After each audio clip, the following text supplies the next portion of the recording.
Well, in these parlous economic times, Michigan State University and other Big Ten universities are forced to make some big budget choices.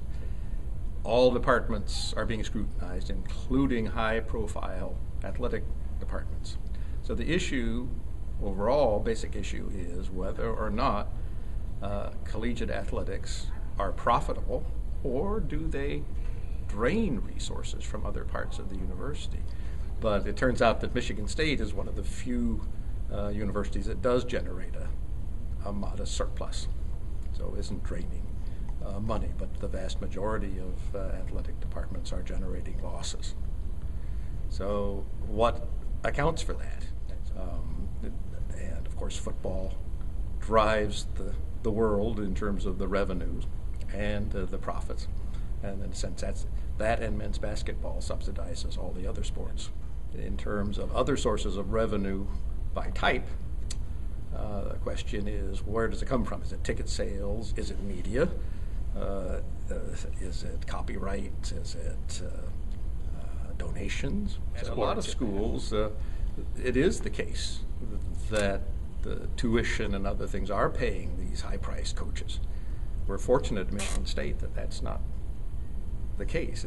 They're on their own bottom, so to speak. They are generating the revenue to pay. But as you know, these coaches get very high salaries. Another issue is whether the players themselves, are they in a sense undercompensated for what they contribute? And then you can make an argument that they contribute much more than they get compared to what the coaches get in terms of what they contribute. John Hanna used to say college athletics is a university's window. Now, the economic arguments of the spillover benefits are, one, if it's true, if you have a successful athletic program, does it increase enrollment? Two, does it increase the enrollment of better students? Do you get better students? And then three, do you get more donations? It turns out that there's not much evidence that it does any of those, except the only thing you can say unambiguously is if you're a successful athletic program, you'll get more donations for athletics. Not overall, but for athletics. A big source of the revenue for athletics is from broadcasting.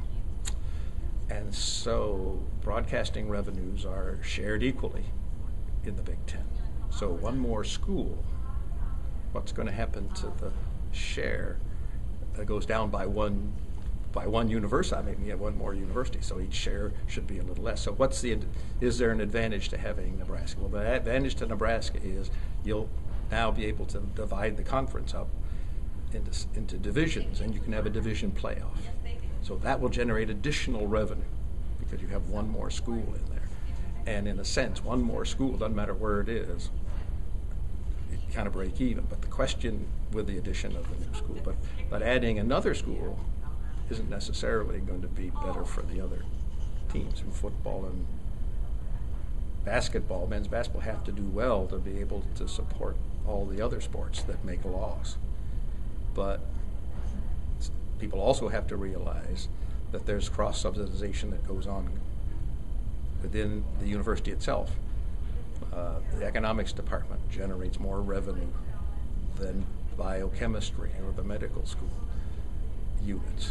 But they generate, Michigan's, the economics, accounting, generate the profits that help support other units, just like football helps